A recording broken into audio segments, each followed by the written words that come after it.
Alright, folks, time for my latest movie review thingamabob. First, I want to talk about a movie that just come out in some theaters. It did not get a wide-scale theatrical release, which is kind of funny because it is, it's a pretty recognizable cast. It's based on a book by a very well-renowned best-selling author. So it's more than a little bit interesting as to why this thing isn't being shown in 10,000 screens across the U.S. But after I watched it, I kind of realized why. It's because, simply put, it's just not a very good movie. And the film I speak of is called Dark Places. Now, Dark Places is based on the novel written by Gillian Flynn. And Gillian Flynn, of course, is the same author who did Gone Girl, which is actually a really, really good movie that came out last year. Well, watching the film adaptation of Dark Places, the first thing that kind of came to my mind was this film is trying very, very hard to be a David Fincher flick, and it's not. They really kind of sit there at the boardroom and said, hey, I got an idea. Let's make a film that's one part Gone Girl and one part The Girl with the Dragon Tattoo.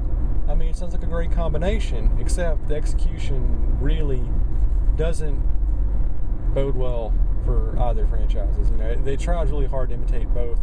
Doesn't do a good job either, and the synthesis of combining the two is just really clumsy and awkward, and really doesn't result in a good movie whatsoever.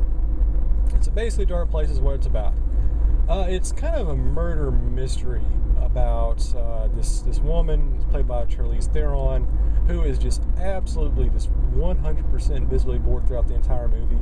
I can't recall last time I saw a movie with a main character who is so just, obviously disinterested in the production she was in.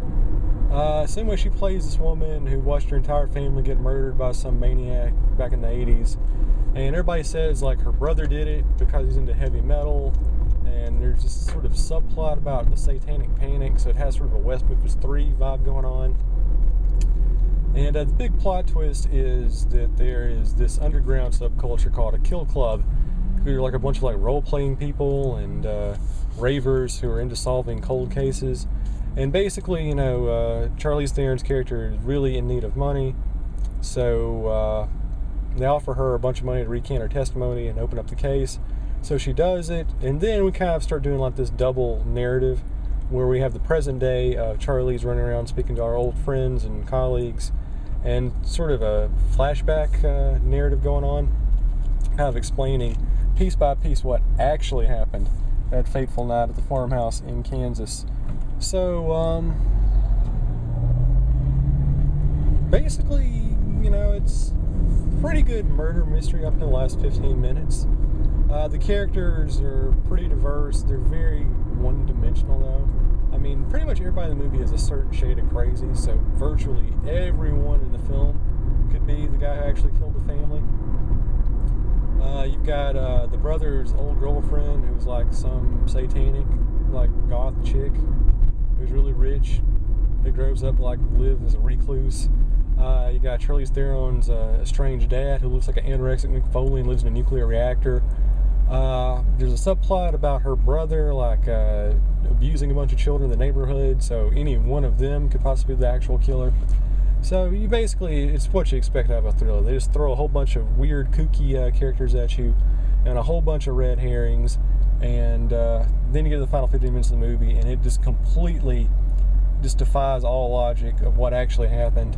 And if you haven't seen the movie, or if you plan on seeing the movie, stop this video right now, because I'm about to hit you with some spoilers. So here's what happens. Last 15 minutes of the movie.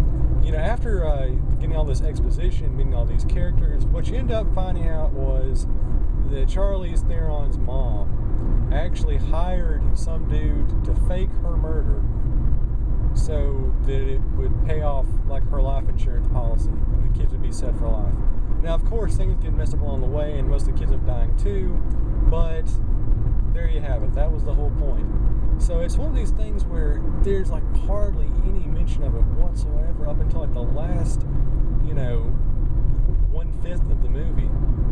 So it's a completely just out of nowhere, illogical, sort of intelligence insulting finale. There's a big reveal.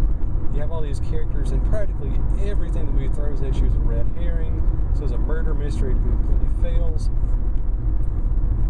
So that's kind of what triggers, the film is being a pretty lackluster one. You really can't rewatch it because you can't go back and say, oh, well, here's a clue that showed that this was why this dude was a killer, because they don't have it. They just throw it on you at the last second, which is obviously something that's huge points off for a thriller film. As for the positives, the acting's pretty good, even though everybody's kind of bored. It keeps you interested in the first viewing, at least. The pacing is pretty good. The cinematography's nice, except for the flashback murder scenes. They're filmed with like a crappy 1999 video camera. I'm not really sure why they did that. It's a aesthetic choice. And there's some pretty decent moments, but overall, once you find out who the killer is, there's really no reason to rewatch it. And it certainly doesn't hold up and impact in the same way Gone Girl does whatsoever. So ultimately, Dark Places, I think it's a very, very disappointing film. It's where it ranks on the pantheon of summer films. I don't know, it's probably better than Pixels, but I'd say it's probably about as, unenthusiastic as, Pitch Perfect 2 is. Just kind of forced out. Nothing special, nothing terrible, it's just there. So if you happen to be one of the few markets that's actually playing this film, or you see it on direct download cable TV, it's probably for the best if you skip it. There's way better movies out there along that same vein. Not going to give it away, but I actually have a huge feature coming up where I'm going to be showing you some films of this ilk that's actually way better sometime for Halloween, so stay tuned to that. But just throwing it out there as an advisory. Dark Places, thumbs down. Not a good movie. Go watch Gone Girl again. Get something else, because this one is just not happening for me.